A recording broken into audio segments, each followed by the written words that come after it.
শীতকালের সন্ধ্যাবেলায় গরম গরম যে কোনো মুখরোচক খাবার হলে তো কথাই নেই। আর সাথে যদি থাকে গরম গরম মুরগির মাংস পাকোড়া তাহলে তো কথাই নেই। গরম গরম পাকোড়া সস দিয়ে খেতে কিন্তু ভীষণ মজাই লাগে।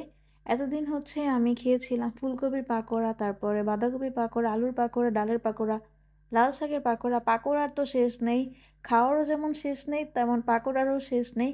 তো আজকে হচ্ছে আমি বানাবো মুরগির মাংসের পাকোড়া।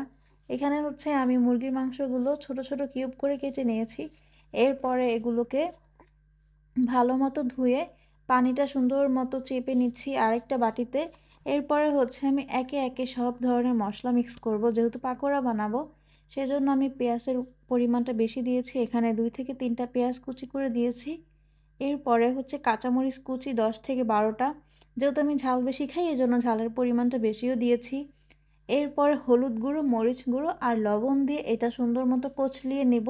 মানে হাতে যত শক্তি আছে সেই শক্তি দিয়ে এটাকে দুমড়ে মুচড়ে কচলিয়ে নেব। এরপরে হচ্ছে আমি আস্ত জিরে দিয়ে দিলাম।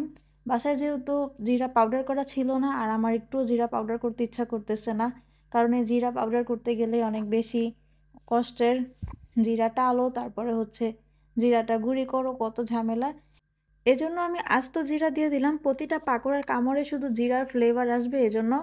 আর সর্বশেষ যেটা দিয়ে দিব সেটা হচ্ছে চাট মশলা। এই চাট মশলা না দিলে পাকোড়া কিন্তু একটুও টেস্টি হবে না।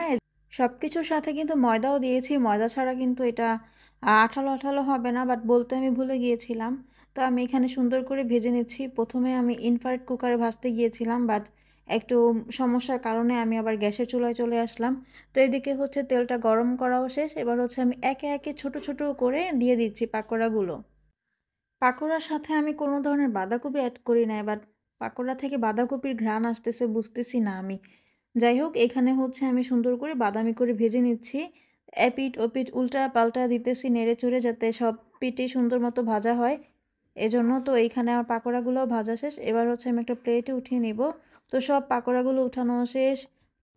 ভাজতে ভাজতে অর্ধেকই আমি খেয়ে ফেলছি, কারণ আমার একটা অভ্যাস আছে, যদি কোনো ধরনের মাংস রান্না করি বা মাংসটা কষাই সেখানেও কষানো মাংস খাই, বা কোনো কিছু যদি বানাই সেটা পাকোড়া হোক বা যেটাই হোক না কেন, একদিকে ভাজি আর একদিকে আমি খাই। তো এদিকে হচ্ছে আমার ছেলে তো খেতে পারে না, ও ছোট মানুষ। তো আমার দিকেও বারবার তাকাচ্ছে আর আমার খারাপ লাগতেছে, তো এই জন্য আমার ছেলেকে বলতেছি যে তুমি খাবে কি না। তো আমার ছেলে হচ্ছে আমার খাবারের দিকে তাকাই আছে, যেমন এই যে সসের পিসটা বারবার ধরতে চাচ্ছে, বাট সেটাও পারতেছে না। এরপর হচ্ছে পাকোড়া ওর মুখের সামনে দিলাম। ওইটা তো বোঝে না যে ওকে যদি কোনো কিছু সাদা হয় সেটা তো নিতে পারে না, বাট বারবার প্লেট টাচ করে। এরপরে হচ্ছে সস যে পিরিজে রাখা ছিল সেই পিরিজটাও বারবার টাচ করতেছে। তো যাই হোক, এই ছিল আজকের ব্লগ। সবাই ভালো থাকবেন, সুস্থ থাকবেন, আল্লাহ হাফেজ।